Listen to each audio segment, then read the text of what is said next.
1।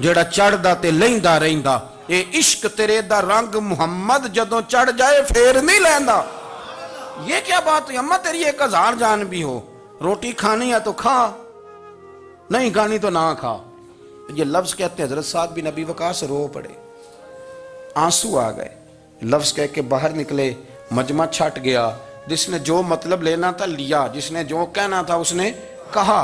حضرت سعد چلے گئے، شام کو گھر آئے تو اماں روٹی کھا رہی تھی، تو حضرت سعد فرماتے ہیں کہ محلے کی بیویاں کہنے لگی روٹی کیوں کھا رہی ہو؟ تو ماں رو پڑی، کہنے لگی پتر میرا ہے، میں نے پیدا کیا ہے، میرے پتر نے کبھی ضد نہیں کی، اس کے دل میں کچھ ہے، اتر گئی ہے، کوئی ہے، کوئی کچا پکا جذبہ ہوتا تو میں تو 2 آنسو بہاتی تھی تو میرا پتر لوٹ آتا تھا، پر کسی رستے کا مسافر بن گیا ہے، اب کہیں پہنچ گیا ہے اور میں اس کا درد سمجھ گئی ہوں، جہاں گیا ہے اب وہاں سے یہ لوٹ سکتا۔ آپ سمجھیں اتنا تگڑا ایمان جن لوگوں کا، ان کے بارے میں لوگ ڈسکس کریں گے۔ ان کو نا قرآن پاک نے بطور نمونہ بیان کیا ہے۔ اللہ فرماتے ہیں ایمان اس طرح کا جس طرح میرے نبی کے صحابہ کا۔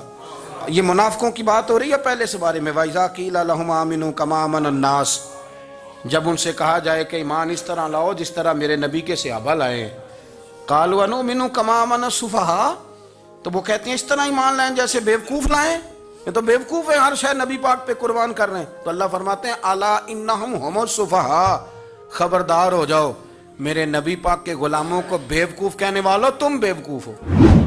اللہ کہتا ہے تم پاگل ہو، بیوقوف ہو، اللہ انہیں پاگل کہتا ہے، اللہ پاگل کہتا ہے انہیں جو نبی پاک کے صحابہ کو پاگل کہتا ہے، اللہ انہیں پاگل کہتا ہے۔ یہ معیار ایمان ہے، قرآن نے کہا ایمان اس طرح کا جس طرح کا نبی پاک کے۔ وَإِذَا قِيلَ لَهُمْ آمِنُوا كَمَا آمَنَ النَّاسُ، ایمان اس طرح لاؤ جس طرح میرے نبی پاک کے صحابہ ایمان لائے ہیں، اس طرح ایمان لاؤ، اس طرح۔